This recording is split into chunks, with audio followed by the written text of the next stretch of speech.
à l'occasion de la sortie en salle de la version restaurée de Jeu interdit, Brigitte Fossey, regard clair, boucle folle, taille fine et sourire vrai, se souvient de son premier rôle au cinéma et nous livre ses secrets. Confidence, dans Jeu interdit, elle est la petite Paulette, dont les parents sont tués lors des bombardements de juin 1940. Recueillie par une famille de paysans, la gamine se lie d'amitié avec le jeune Michel.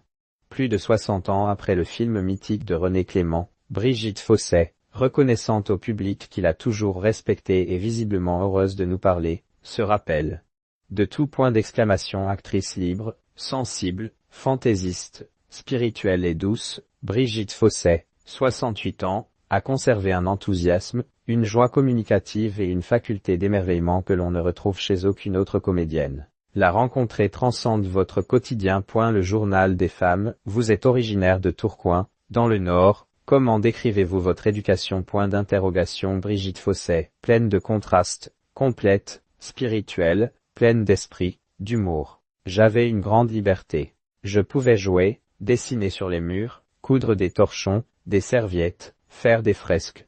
J'avais tous les droits, mais deux principes forts et stricts, il ne fallait jamais manquer de respect aux aînés et bien travailler à l'école. Blondinette au visage d'ange, vous n'étiez pas sage comme une image. Mes parents tenaient à ce que je me couche tôt. J'ai transgressé cela. Chaque nuit, je lisais en cachette, sous les draps avec une lampe électrique, parfois jusqu'à 2 heures du matin. Je n'étais pas une petite fille modèle.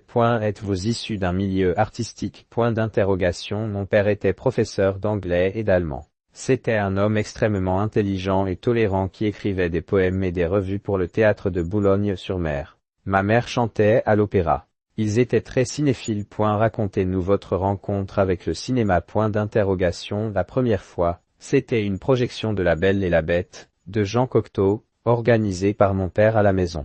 J'ai regardé le film à travers le trou de la serrure de ma chambre. La deuxième fois, mes parents m'ont emmené à Lille pour voir les temps modernes de Chaplin. J'étais fasciné. Mon troisième souvenir sur grand écran, c'est Romance inachevée, une histoire d'amour extraordinaire. À 5 ans, vous avez été l'héroïne de cette rencontre avec le 7e art, pur hasard. Je passais mes vacances, en famille, à Cannes.